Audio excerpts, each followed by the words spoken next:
amb un grup d'amics i no sé per què, però vaig ser l'única que s'hi va donar molt bé, saps? Perquè tots es queixen i jo en canvi no, i jo era... se'm va donar superbé, era boníssima. Calla ja, que també vull parlar. Vaya, de conversa.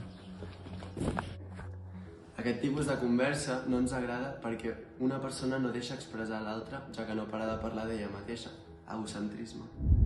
Vale, mira, l'altre dia estava allà a la meva habitació mirant el mòbil i de cop i volta va el meu gat que volia saltar, que per favor, després va estar la finestra oberta i resulta que estava tancada i es va xocar i es va una hòstia.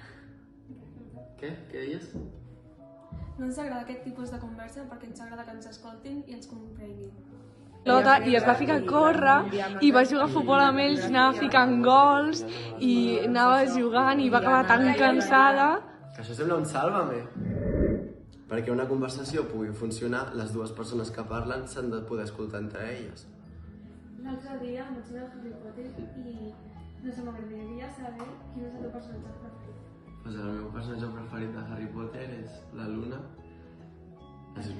Perquè, o sigui, no apareix des del principi, però m'agrada que quan apareix estan en lo dels cavalls aquells que només pots veure si es moren. I m'agrada que, no sé, és així com rara i, no sé, m'agrada molt. Sí, és molt extrovertida, molt introvertida. Això també. Sí. Aquesta conversa ens agrada perquè és amistosa, fluida, tranquil·la i a més ens agrada que ens escoltin i que ens entenguin.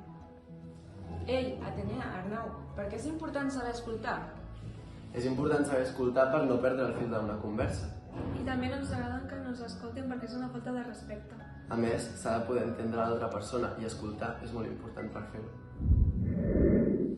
Adeu! Ei! Adéu!